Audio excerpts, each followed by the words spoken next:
So kanina nga nung may check akong property sa Kalayaan, kasama ko yung client ko.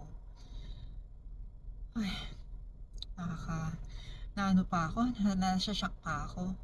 Kasi bigla na lang sumugod yung kapatid ko. Tapos ang dami niyang tropa. Syempre video ko siya, 'di ba? So sabi nga ng client ko, "Ma'am, parang galit. Yung cellphone mo parang gusto niyang kunin. Wag ka na mag-video. Akin na yung cellphone mo." So, buti na lang nandun yung client ko. Kumuha na rin siya ng bato to protect ourselves. Oh my gosh. Teka lang, kinakabahan pa ako. Kapatid ko, andito. Ang dami nila. Oh no. Hala, andyan na sila. Oh no, yung mga kapatid ko.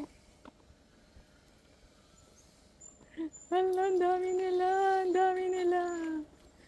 Ayan. Para di ka nila saktan, di nila agawin. Agaw sila. Pagka meron kami. Pag nabitaw mo yung bag mo, bibit-bitin nila eh. Oh, yung pouch? Yes. Kaya Oh my gulay. Wala, lumalapit siya. Ay, cellphone mo.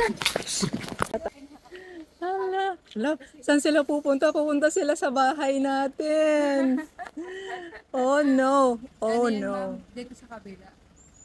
Ba't ang dami nila? Ayan pa oh. Ang dami nila. May mga anak silang kasama.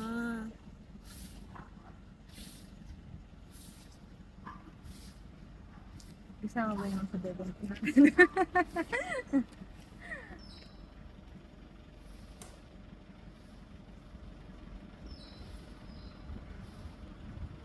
Nakakatuwa.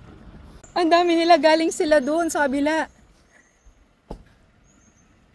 Laging ganyan. Opo na. Hindi naman sila nang aano. Ang dami nila sa kabila sila. Basta Oh. wala ka lang dalang food.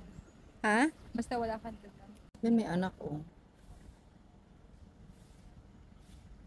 Grabe ang dami nila. Ay, mga nabigay pa.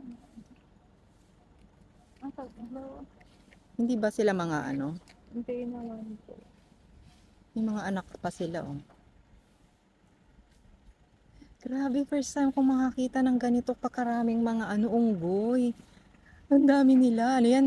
30? 50? Kanina pa sila.